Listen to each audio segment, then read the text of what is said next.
ver quem mais. Gratidão, a gente vai fazer a leitura de um texto, aliás, extraído deste livro aqui, que é o livro A Libertação pelo Conhecimento, livro que eu recomendo a todos que façam a leitura. Ele é considerado livro vermelho. Queria comentar uma coisa muito importante para quem não leu esse livro, e quem leu sabe o que eu estou falando. Eu, quando comprei esse livro, eu demorei 1 ano para poder prosseguir nele. Eu começava e se brecava. Por quê? Porque eu sou muito corrupto. E esse livro fala da nossa corrupção, da muita consciência. É verdade. Então, o que eu aprendi com esse livro? Sem ter lido ele, até enquanto eu não havia lido, eu estava aprendendo com ele. Eu me perguntava, por que eu não consigo ler? E toda vez que eu abro o livro para ler, eu começava a aparecer alguma coisa. Então eu percebi que tem um dispositivo em mim que fica me conduzindo para eu não ter consciência da minha corrupção. Então, e a minha corrupção, ela atrapalha a minha vida, ela prejudica a minha saúde, meu desenvolvimento, minhas amizades, tudo de bom que eu tenho. Então esse livro é um remédio que eu estava evitando tomar, para continuar doente, né? É interessante observar que o Dr. Kemp traz o tema, né? E até apresenta para nós uma origem etimológica da palavra corrupção, né? E explica, né, que corromper é romper, né? Destruir, estragar o que é bom, desfazer, né? E aí a gente percebe que a corrupção não está só no campo da política, mas no nosso dia a dia, na nossa vida, né? E aí aqui são abordadas várias situações em que a corrupção está presente. E o Dr. Kemp então nos ajuda a nos interiorizarmos a esse respeito, né? E perceber o quão importante é conscientizar a própria corrupção que cada um de nós temos em nosso interior. Então, uma pessoa menos corrupta, ela vai pegar esse livro, ela vai conseguir ler mais rápido. E se você tiver muita resistência, você já vai perceber que você precisa realmente se esforçar muito. Porque uma pessoa muito corrupta vai ter muita resistência para ler esse livro. É isso aí. Então tá aí, uma boa dica para a leitura do ano, né?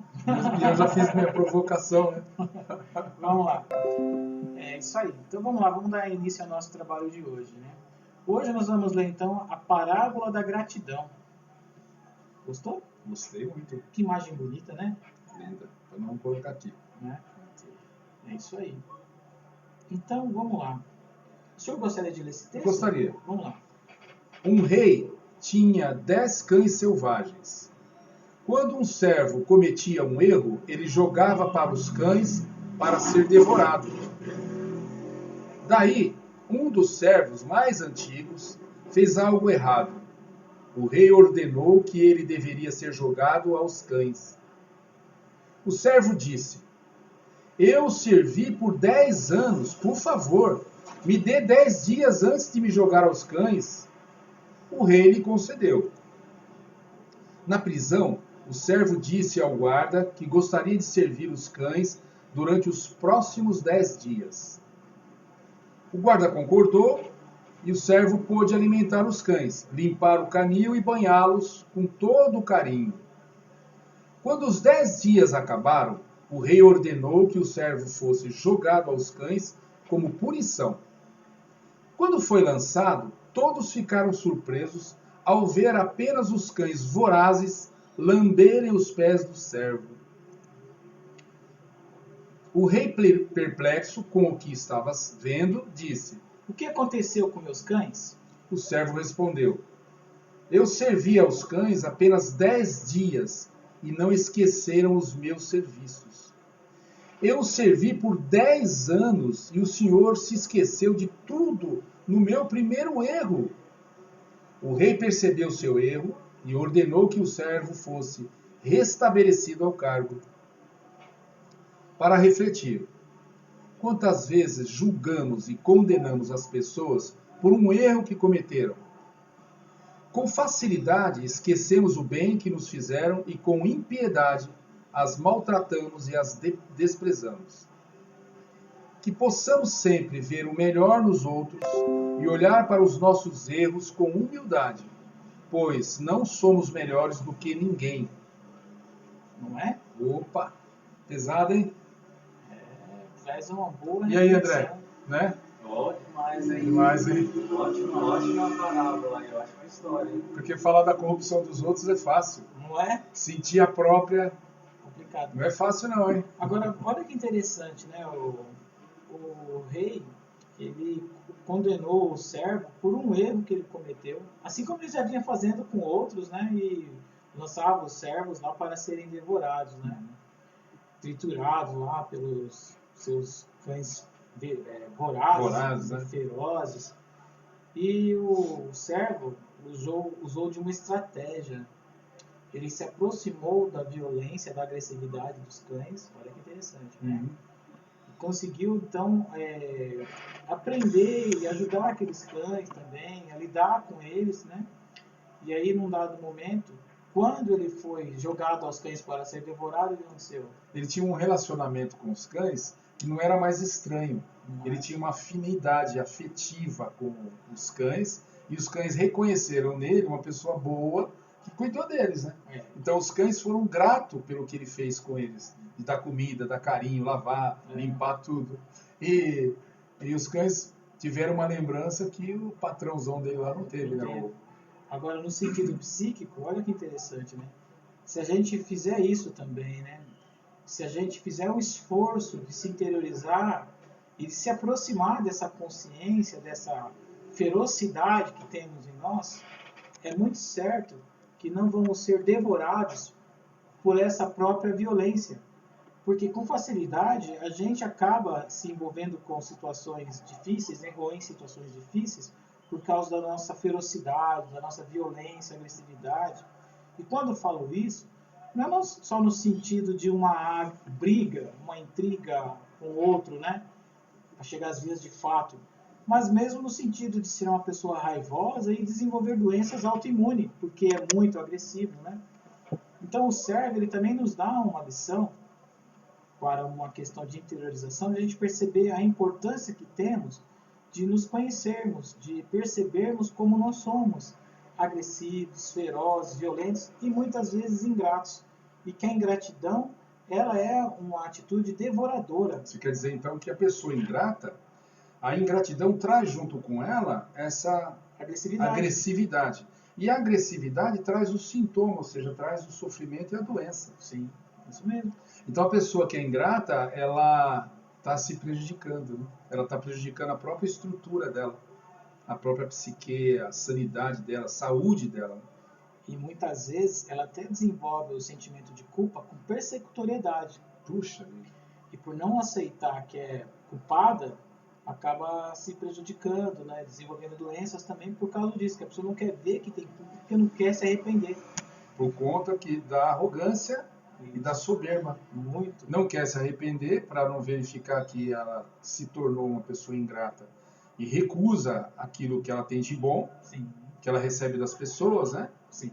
Porque ela prefere não dar nada e também, para não ter consciência que não dá nada, ela recusa a visão de que ela deve para a vida muita coisa. Ela deveria ser grata, né? Sim. Só que essa pessoa sofre porque ela se isola nesse mecanismo de projeção, sofre muito, prejudica a própria saúde e pode morrer doente e infeliz. Sim. Isso é gravíssimo, né? Então, né? E aí é um convite à reflexão, né?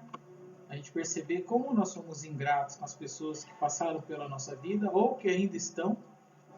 Não só pessoas, viu?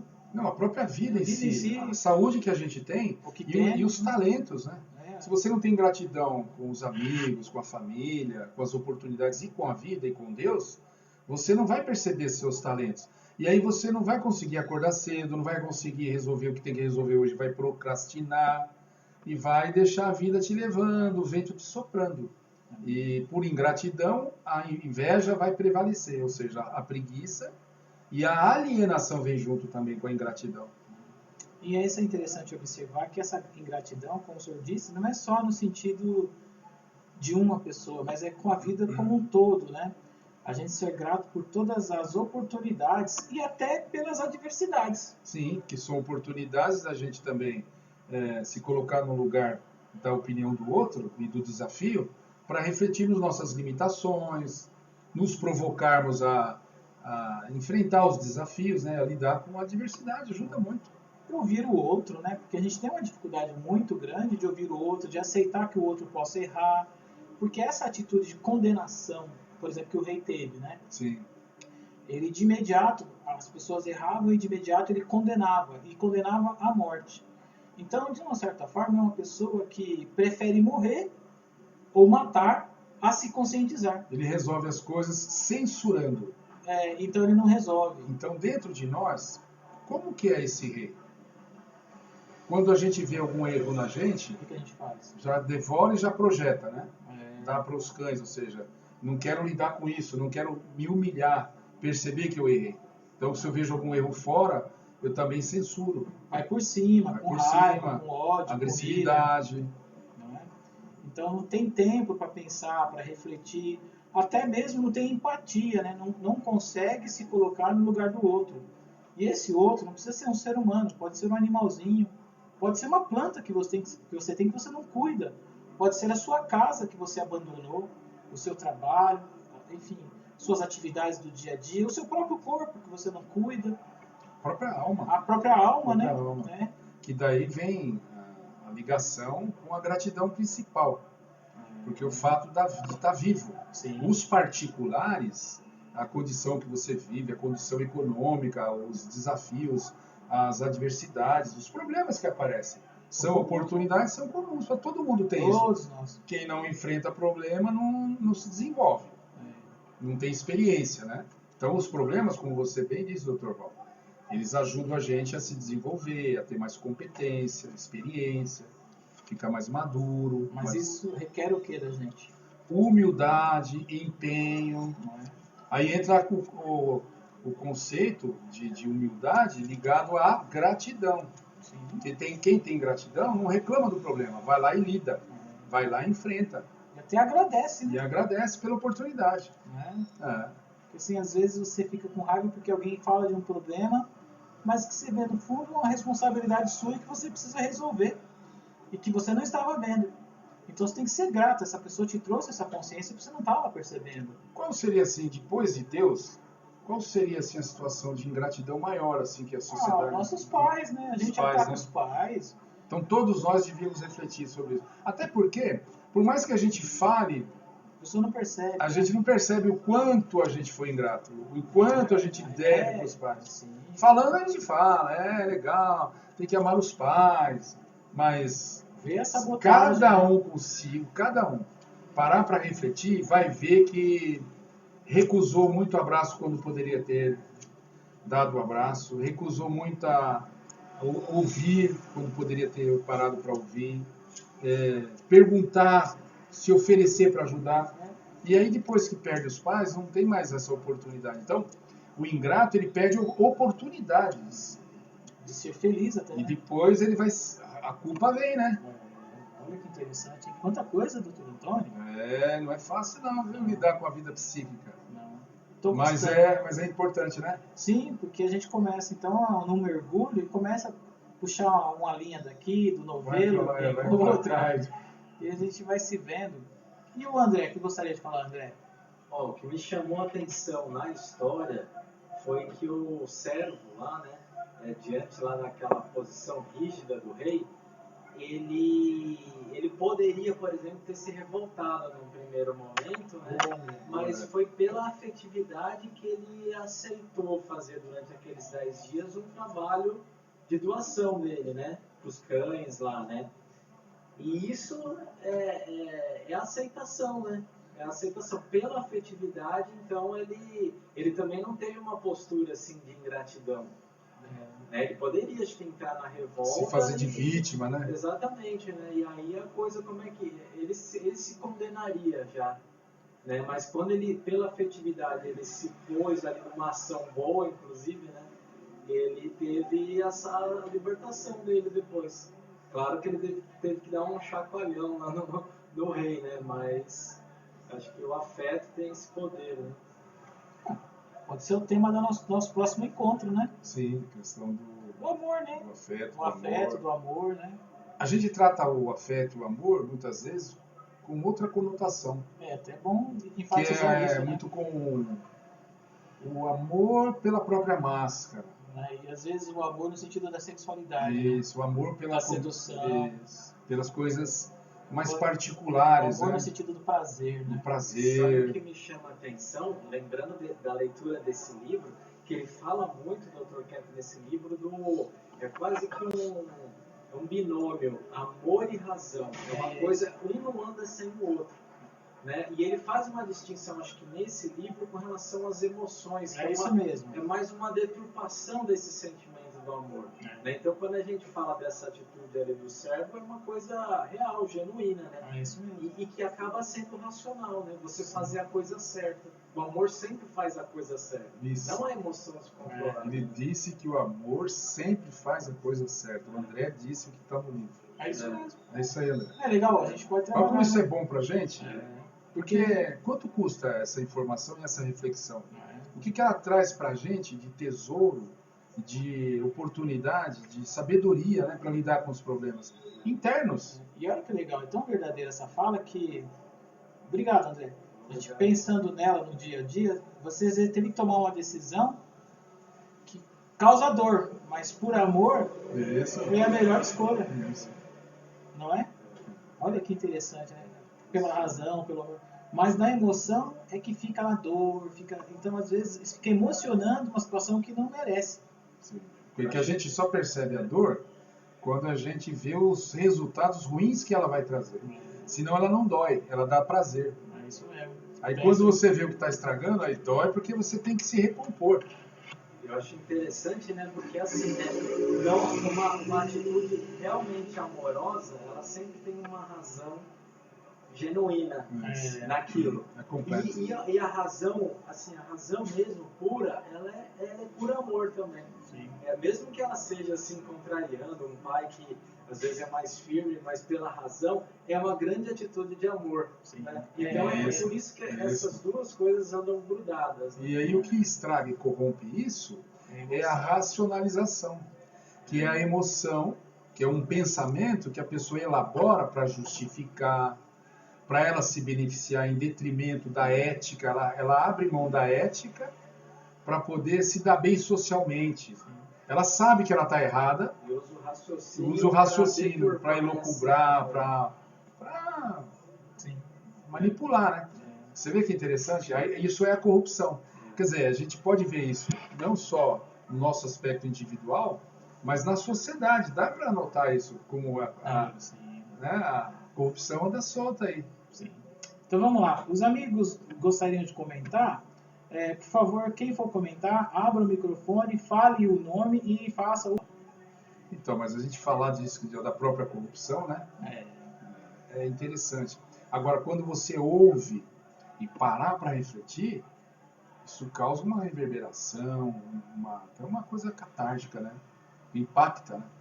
Isso traz cura interior. Porque a gente né? é muito fora de si. A gente é muito... Vê muita corrupção fora do outro o tempo inteiro. E nessa socioterapia, dessa leitura terapêutica, e esse livro, ele é um livro, olha, difícil ter uma leitura como essa, viu? Não é? A gente lê os livros religiosos, científicos, né? Como esse livro é científico e ele é também um livro metafísico, né? Isso. Ele fala da nossa essência. E ele explica de uma forma como a gente age contra nós próprios, né? Contra o amor. E também ele dá uma solução que conscientiza e acalma a gente. Então é uma oportunidade de cura até, né? Sim. Do caráter, da falta de ética, do racionalismo. E sabe o que é interessante? Que só uma pessoa que consegue ver a sua corrupção é que tem ética. Por isso que o livro chama Libertação pelo Conhecimento. Quando você conhece a sua patologia, miséria você está sendo ético. E reconhece. Reconhece. Tem a oportunidade de ter uma atitude à altura da consciência, né? Que é o que liberta, o que cura a pessoa. E você conhece alguma pessoa que não tenha patologia? Não desconheço, Antônio. Então eu tenho. Eu tenho. Nós temos. Eu tenho, tu tens, nós temos. Nós todos temos. Sem exceção. Então o problema não é essa patologia. É a forma que a gente usa para não lidar com a patologia, achando que isso é vantajoso. Isso se chama censura. Ou, que pode também ser traduzido em ruindade e falta de afeto. Falta de amor, né? Falta de amor. E nesse sentido, só para completar, talvez a maior das corrupções seja justamente essa, né? De anular esse pingo de ética que a gente tem para admitir que somos corruptos, que somos falhos, né? Mal intencionados. E aí, se você não aceita isso, é a maior das corrupções, né? Verdade. Você não admite erros e fecha o livro e Tá tudo bem. não passa por cima e volta na alienação. Né? Só que sempre tem a consciência, né? Querendo ou não, e esse esforço que a pessoa tem de querer abafar a consciência é que faz a pessoa sofrer, né? Porque fica vindo à mente a cena do que ela fez aquilo errado, então fica voltando, porque a pessoa precisa admitir que errou, precisa assumir que é uma consciência que ela não quer ter. Isso faz a pessoa sofrer. Quanto mais ela se esforçar para esconder uma verdade, mais ela vai sofrer. E é um mecanismo que a gente adota. A gente acha que é vantajoso esconder ou se esconder da verdade. Porque diante da verdade, a gente tem que ver a nossa mentira, a nossa miséria, a nossa falta de amor. Sim. Tem que ver a própria corrupção. Ver a dos outros é fácil, dá prazer, né? Mas sentir a própria corrupção, isso cura. Aí mostra que com a censura, a nossa intenção é de continuar corrompendo a própria estrutura, o afeto, o próprio desenvolvimento e deixando como se isso fosse vantajoso. Deve até existir um certo prazer na gente. Interessante aí que você vê que essa atitude de corromper é sempre de corromper e estragar algo que existe por si. E essa é a atitude nossa, humana, né? Agora, o que é divino. Já existe, está lá. A gente é que não aceita o bem. Né? E a gente não aceita por conta da inveja do Criador e inveja de ter que receber tudo isso de graça. Então, ingratidão. A gente recebe isso de graça. Saúde, tudo que a gente tem, a gente ganhou, né? É de graça. De Deus, presente de Deus. A vida é um presente. Agora, a gente não quer nem pensar nisso, porque o fato de ter que pensar nisso já nos obriga a ter que abaixar diante da grandeza que é isso e ter que refletir que todo dia, ao invés de a gente usar o que tem, o que ganhou de presente, a gente estraga o presente. A gente fica procurando os defeitos, a gente fica procurando o erro dos outros. Às vezes a gente usa até os próprios erros da gente para se vitimar ou para arrumar como pretexto. Eu sou limitado. Eu sou meio estúpido mesmo. Para poder justificar que é estúpido mesmo e acabou. Isso é arrogância, né? Vamos lá, então. Bom, dando continuidade à leitura, nós vamos fazer o seguinte agora, né? Um questionamento, né? Quantas vezes você pensou em desistir, né? No entanto, decidiu enfrentar as dificuldades, separação, luto, desemprego, doença, perdas financeiras e conseguiu superar ou pelo menos aprendeu alguma lição. Aqui é no sentido de parar para perceber, né, que uma reflexão pela ingratidão você quer desistir de tudo, Sim. quer abandonar. Diariamente a gente tem alguns acessos a fatalismo, né? Sim. E justamente quando a pessoa não é ingrata, ela consegue então não desistir. Mesmo que venha a ideia, mesmo que venha um pretexto, ela fica firme, né? Porque tem um ideal maior. Se coloca na ação. Gratidão. Vamos lá então. Segundo momento da leitura é do texto do livro A Libertação pelo Conhecimento, A Idade da Razão. O autor é o Dr. Norberto Rocha Kepp. E o capítulo que nós vamos ler hoje é: As emoções são a causa dos transtornos, assim como o raciocínio do equilíbrio. Novamente, as emoções são a causa dos transtornos, assim como o raciocínio do equilíbrio. Só aqui já dá para pensar bastante, né? Quantas vezes, por causa da emoção, a gente ficou transtornado? E tem um detalhe. Às vezes, você pode até não ter falado nada para ninguém, mas o fato de você ficar remoendo emoções dentro de você faz com que apareçam depois transtornos orgânicos. Por exemplo, arritmia cardíaca, pressão alta, prisão de ventre e outras doenças que são pertinentes a esse tipo de conduta. Até vai deformando a própria psique da pessoa, vai criando uma moldura distorcida, né? A aparência, o jeito de agir, que é um jeito capenga, e o jeito de pensar também. Pode criar um vício na psique torto, e a pessoa sempre vê o que o Dr. Kepp chama de fazer aquela idealização invertida, né? a pessoa fica vendo muita ruindade nos outros, tudo que ela não aguenta ver de defeito nela, vê fora. Então fica uma pessoa muito paranoica, né? E aí fica uma coisa crônica, que pode não ter mais volta, inclusive. Vamos lá. A maior parte dos seres humanos quer construir a própria vida segundo suas emoções, o que os leva à idealização. Uma atitude é inteiramente ligada à outra, como se fossem sinônimos. Nosso sistema de ideias é mais próximo aos sentimentos neuróticos do que ao raciocínio, enquanto a razão convive no mesmo plano do amor. Olha aí, ó. Então ele está afirmando que nós temos mais proximidade com o torto, com o desequilíbrio, com a falta de ética, com o emocional. Por isso que a gente pensa que é muito alegre, a sociedade é muito festeira, né? Que é bom, isso é bonito. Mas tem muita euforia no meio, para enganar, né? Por isso é que tem muito costume de entrar bebida por causa da inveja. E aí o pessoal massifica essa dependência oralista, né? Aí põe muita bebida, droga. E o pessoal acha que isso é liberdade, né? Está se destruindo. Então está fora do afeto, da razão. Então isso que é interessante observar, né? Que na emoção está associado à idealização. Então a pessoa fica muito cheia de ideias, cheia de emoções, e na verdade ela está se colocando fora da realidade. Quando no amor, no afeto, a pessoa está na razão. Está dentro da realidade. Dentro da realidade. Ainda que ela não goste, mas sim, é o que é necessário ela fazer. É por isso que quem consegue se esforçar, sofrer para segurar a vontade, ficar dentro da realidade, se desenvolve mais na vida. Então, não se tem sucesso na vida sem pagar esse preço. É verdade. De segurar a própria vontade para fazer o que pede a razão. Isso. Que precisa ser uma feito. coisa que me chamou a atenção, essa questão da emoção está ligada à idealização. Sim. Né?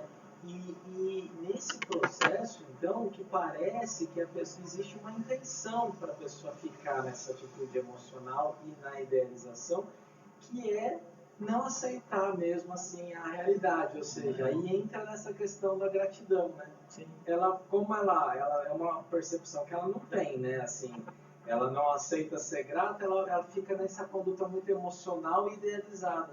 E fica vivendo essa distorção da realidade. Que é um delírio, né? Que é um delírio. Olha só, que ele disse que a pessoa fica vivendo isso, nesse delírio, e eu diria, complementando, a pessoa fica morrendo nesse delírio. Essa é a palavra correta. Porque a questão principal também nesse livro é a questão da pessoa da ação.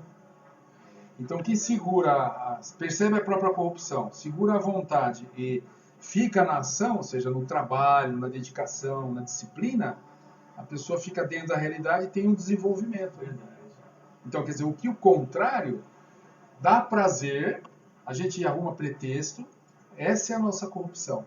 Achar que está certo, tentar convencer todo mundo, mas a gente sabe que está errado. Verdade. Porque está mortinho, né? A pessoa que está na idealização ela é mais congelada em termos de ação, né? Muito. Então é mais um morrer do que viver, né? É uma estagnação. A idealização é uma estagnação. Ela leva ao enrijecimento, à inflexibilidade, à cristalização do comportamento. Fantasia, delírio. Confusão. Sim, transtornos, né? Vamos lá. Assim como o real baseia-se no amor e raciocínio, o irreal é proveniente das emoções doentias, como inveja, ódio, ciúme, rancor, e das ideias consequentes. Por esse motivo, os filósofos que deram primazia aos conhecimentos a priori erraram totalmente na construção do seu esquema de pensamento, como Platão, Kant e Hegel. Ou seja, a pessoa parte de um princípio, né, de que o que ela está pensando está sempre certo. Então ela quer impor à realidade as ideias dela. E não partir daquilo que é a realidade, que a realidade está trazendo para si como consciência, né, do que é e precisa ser trabalhado. Então tem essa inversão aí. E você vê, dado as devidas, né, para esses pensadores, cada um deles tem no seu conceito de estudo, de pensamento, tem um equívoco que corrompe A compreensão da realidade. a compreensão da realidade. E isso é adotado pela academia de uma forma a induzir as pessoas a Pensar e agir assim. agirem assim, usarem As premissas deles, né? Isso. Mas Então a pessoa nem percebe, né? precisa conscientizar, né? Isso. Principalmente Kant. Quer dizer, essa questão emocional, nossa. É. Vamos lá. Todos os elementos neuróticos da personalidade advêm das emoções, como a censura, o medo e a própria alienação. Quando vemos um doente catatônico ou apático, de início, temos a impressão de que é desprovido de qualquer sentimento, e não que esteja totalmente dominado por ele. Como o leitor pode ver, a pessoa improdutiva, preguiçosa e incapaz vive mergulhada nesse mundo emocional que não a deixa nem se movimentar. Então, a catatonia, olha que interessante, né? Catatonia. A pessoa está parada, a gente vê a pessoa parada, mas na verdade, aqui dentro tem um turbilhão de emoções, um vulcão de emoções que a paralisa. Então, A pessoa consegue ficar paralisada o dia inteiro. isso mesmo. Ela fica inútil a ponto de não conseguir fazer as necessidades básicas e ter o asseio próprio. Isso não se cuida, não se limpa. Não. Então, a ponto que chega a pessoa que decide, então, viver mergulhada no mundo das emoções e das ideias, a ponto que ela vai se afastando da realidade e, então, se fixando cada vez mais no delírio. Já não diferencia mais o que é um alguns do outro. São colocados em clínicas, né? Sim, são Aí internados. ficam lá 3, 6 meses tomando remédio. Para andar, precisa que o enfermeiro pegue na mão, leve até o banheiro, leve para fazer um passeio, para tomar sol, para comer. Então, Porque a pessoa foi desarranjando, ela foi deformando a psique a tal ponto, né? porque ela não usa. E aí desaprende, ou seja, ela nega a essência, aí não tem mais vibração. Então, a pessoa entrou, por exemplo, numa situação Entropia. total de entropia, né? E emocional. E aí ela viveu, de repente, uma frustração amorosa, alguma coisa, e não quer aceitar aquilo e decide viver uma depressão profunda. Tudo bem que tem um momento de depressão, porque é uma perda, né? Mas tem que lidar. Mas tem que lidar. A pessoa investe demais nessa emoção, nessa Idealiza perda, muito, né? E aí, então, pode se prejudicar por isso, né? Bom, vamos lá. O ser humano dá vazão às suas emoções a fim de fugir ao conhecimento. Podendo-se falar que, quanto mais sentimentos neuróticos, menos razão. O leitor precisa notar que, quando falo de emoção, excluo o amor, o único sentimento que deveria existir, pois todos os outros são artificiais. Assim sendo, temos de admitir que vivemos de maneira irreal, porque a gente não vive no amor, né? A gente vive um pouco só no amor, alguma concessão, eventualmente a gente faz isso. Mas, como o Dr. Kepp colocou na transparência anterior, que a gente vive mais na emoção. A gente é assim. Agora, perceber isso, né? Que emoção é essa? O medo, o pânico, a desconfiança, a paranoia. Pensamentos maus, pensamentos, né? A persecutoriedade, sabe? Eu diria mais uma. Qual? Nesse caso, que me chamou a atenção, que você mencionou o mendigo, né? A pessoa, o que, tirando um problema social que também existe, mas parece que a pessoa caminha para aquele buraco negro de miséria. Por quê? Porque está numa conduta emocional prazerosa, muitas vezes. Que é a idealização. Há uma catatonia, um congelamento da ação, contração. Mas o que está por trás dessa conduta emocional? Um frenesi de inveja, né? De inveja e teomania, que é aquela coisa de não aceitar a realidade como é. Verdade. Né? Então, nesse sentido, acho que vai caminhar para isso, né? Sim. Isso que é triste. O abandono que a pessoa faz à realidade, aos ideais, para ficar numa emoção, numa frustração que não deu certo nisso, naquilo, e justifica então esse abandono, né? E que é uma sabotagem que ela faz ao ser dela, né? A pessoa vê vantagem nessa ideia de ser muito presunçosa, de soberba, só que ela se afunda. É o contrário, a humildade Que leva a pessoa. não dá tanto prazer, mas ela traz realização, que é muito melhor que prazer eventual, É. não é? Que é a humildade, né? Vamos lá. Por natureza, somos predominantemente racionais, enquanto pela vontade inteiramente irracionais. A escolha que fizemos pelas emoções é semelhante à dos demônios, que são seres fora da realidade. Esse é o motivo do constante fracasso nas ciências e artes, pois as colocamos fora do próprio funcionamento normal do pensamento. Olha aí, tá vendo?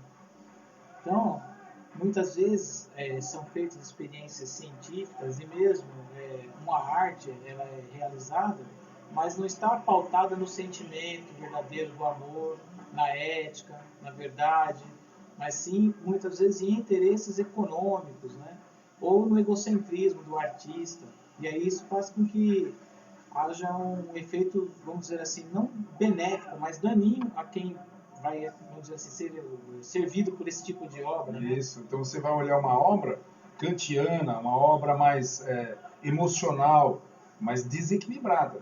E aí a idealização social, a academia vai dizer que aquilo é uma obra excêntrica, exótica, diferenciada, original até, mas na verdade é uma distorção da arte, Sim. porque ela é racionalista.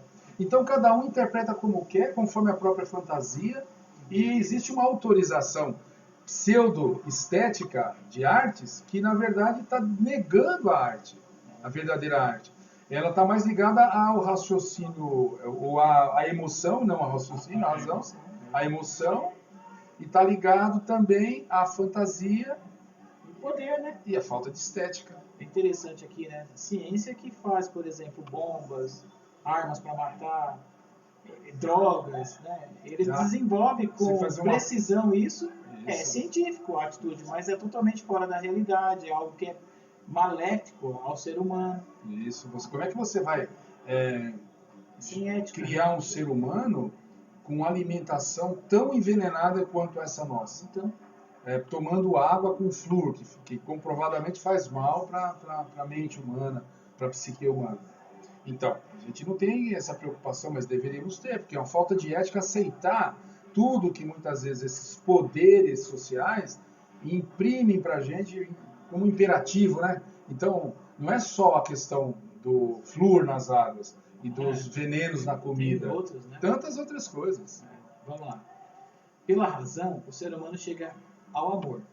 Primeiro, porque o amor construi a razão. Segundo, só pelo fato de ter amor, de ver pela razão, automaticamente estará de volta a ele. Olha que interessante. De outro lado, as emoções são inteiramente irracionais, levando a pessoa a impedir qualquer raciocínio em sua mente. Então, o amor faz a pessoa dialogar, pensar, refletir, acalmar, se sentir bem. Isso. Já na emoção, a pessoa ela é impulsiva, ela é reativa. Então, ela às vezes toma uma atitude perturbada, que depois ela não gostaria de ter feito. Inconstante, isso. E aí ela precipitada. Isso. Ainda bem que alguns se arrependem, né? Então, quando você se precipita em algo pequeno, né?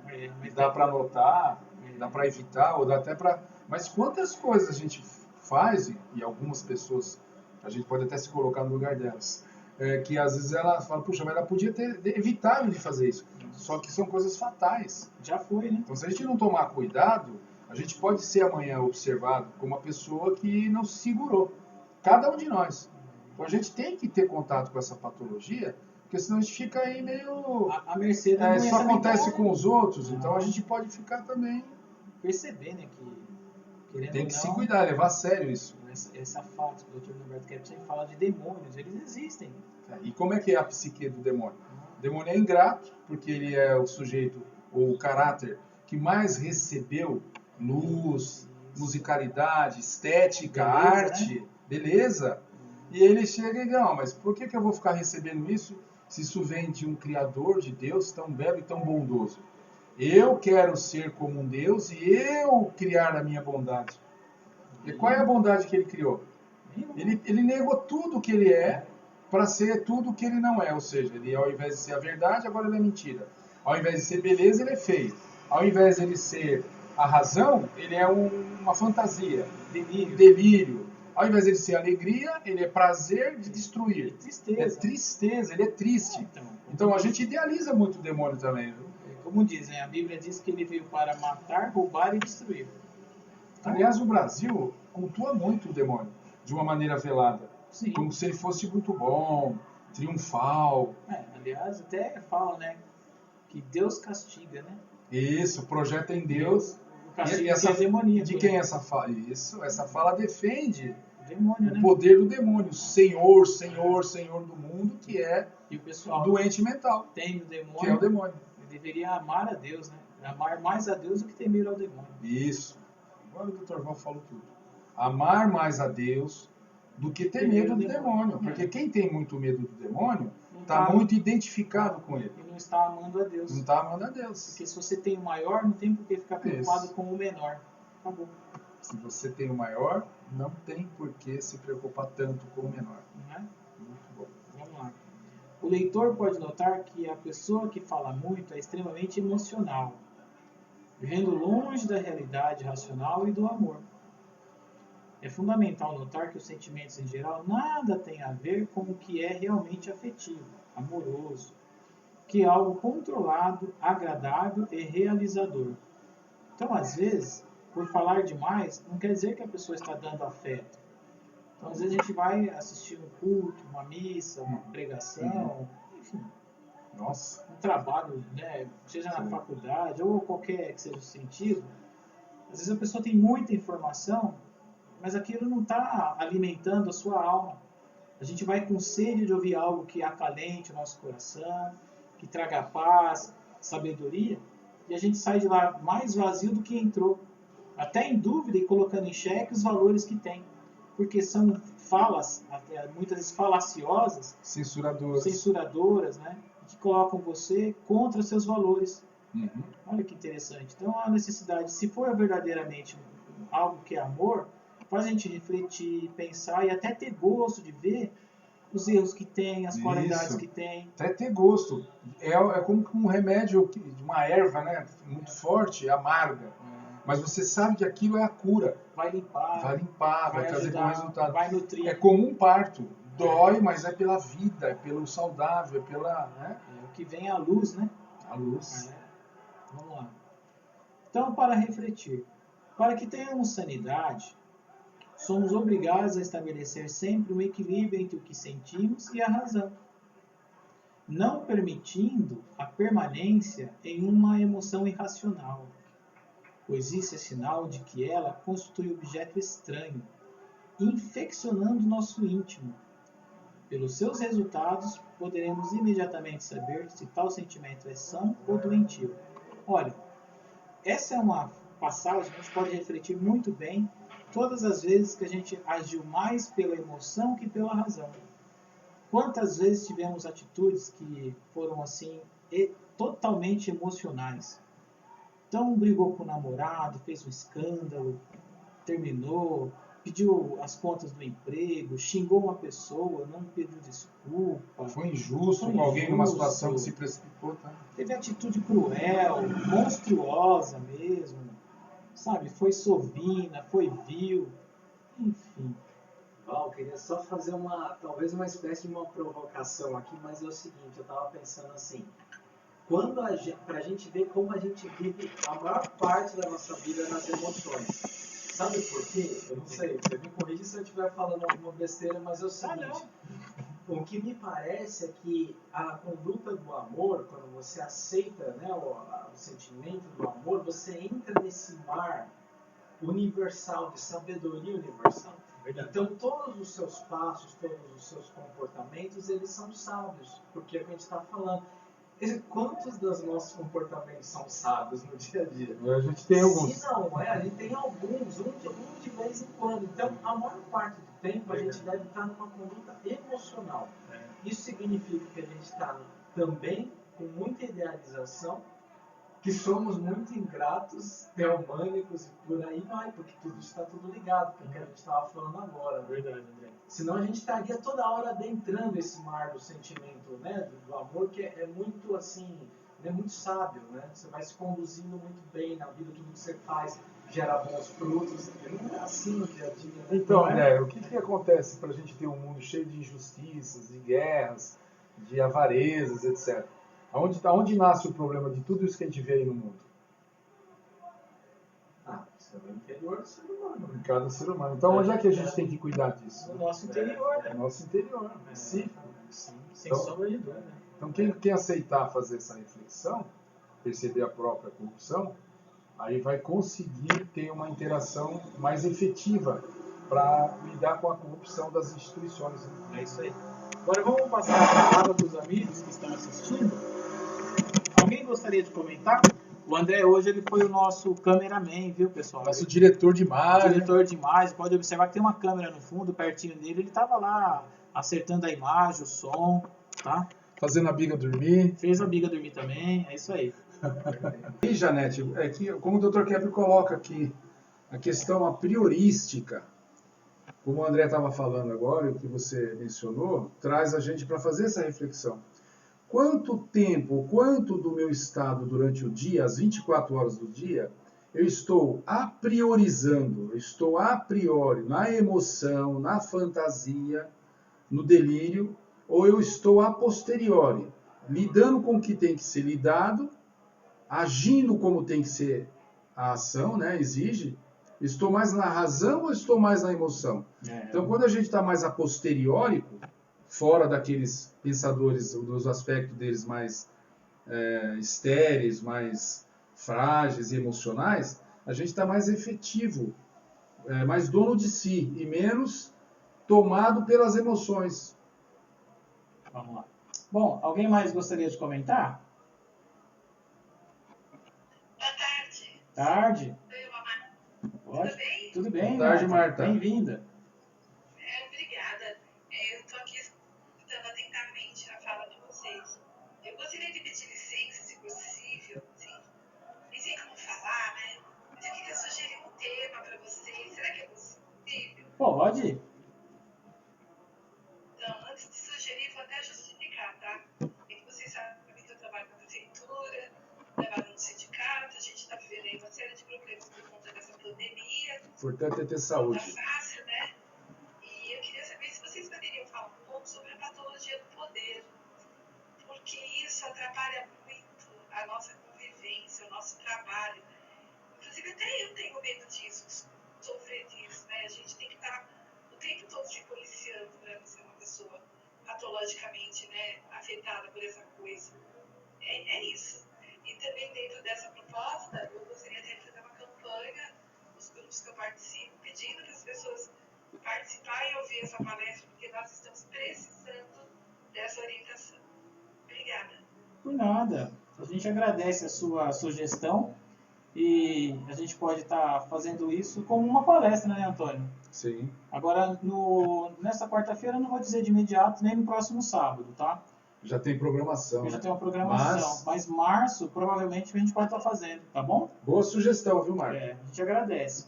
Eu Agora, agradeço também, obrigada. e os demais também podem sugerir, porque a gente está aqui para atender a demanda. Ela exige poder, porque o doente ele quer poder estragar o bem que tem, a saúde. Então, é um poder que ele usa para deturpar a saúde que tem, a oportunidade, o trabalho, os relacionamentos, enfim. Tudo que é bom, belo e verdadeiro ele não percebe, né? Agora, no sentido social, é claro que existem outros âmbitos de patologia, né? Que aí a gente vai ver outra esfera, né? Mas é muito válido a gente perceber que no dia a dia, qualquer doença, ela requer poder, quer destruir o bem, né? Poder no sentido de Então, usar, né? o poder tem dois poderes. O poder patológico, ou psicossociopatológico, que é o poder patológico no indivíduo, o poder patológico na sociedade, nas instituições, né? Agora, tem o poder no indivíduo, que é o poder bom, o poder essencial, que é o poder da verdade, poder da iluminação, da sabedoria, da bondade, do que é justo, da ética. E esse é o poder que a gente tem que imprimir mais na sociedade, na humanidade, conscientizando. Por que que a gente escolhe o falso poder, ou o poder patológico? Que ele só acontece quando você tenta estragar o verdadeiro poder, nega o poder essencial por ingratidão e outras vertentes da psique, né? Agora é importante refletir sobre isso. O poder bom, o poder efetivo e eterno está em nós. Agora, por que a gente se afasta desse poder para adotar o outro poder, que é o poder de corromper? Ótimo. Agora vamos ver o que a Angelina quer falar, porque ela abriu o microfone. Pode falar, Angelina.